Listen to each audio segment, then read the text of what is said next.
Ano ang spike drink scam? Maaaring yung term ay hindi masyadong familiar sa inyo, pero yung pangyayari ay napaka familiar or alam nyo na ito dahil madalas itong nababalita sa mga news or doon sa social media, nakikita nyo ito. My name is Nina Esguerra. I am from the Philippines and I have been vlogging love scam awareness and the facts about real Hanjihun since January 4, 2023. Okay, ano ba yung spike drink scam? Ito yung pangyayari na yung isang babae, kadalasan ito ay nangyayari sa isang babae na nababalita yung na aabuso sa isang pribadong lugar mula sa nightclubs, sa pubs, sa restaurants, or it can happen anywhere.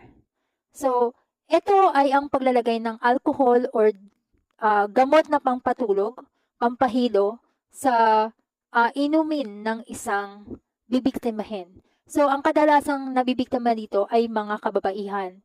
So, kung mahilig kang pumunta sa nightclub, sa pub, or sa mga parties, ganyan, or sa isang bahay na hindi mo pa masyadong kakilala, or maaring kakilala mo na, kaibigan mo na, dagdag ingat dapat.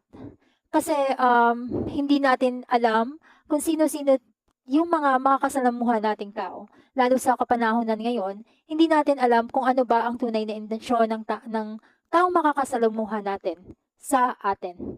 So, yun, kapag ito ay isang pang-scam dahil syempre kukunin ng isang tao ang kalooban mo.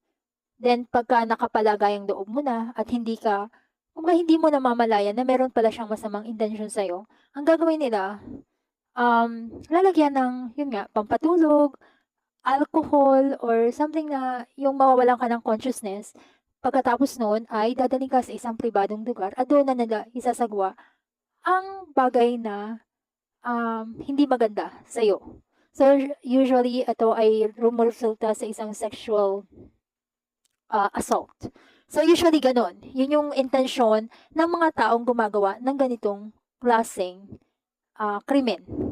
So, yun lang. Kaya nga ang paalala sa mga taong mahilig pumunta sa lugar na, yan, sa parties, sa restaurants, especially sa mga nightclubs, sa pubs.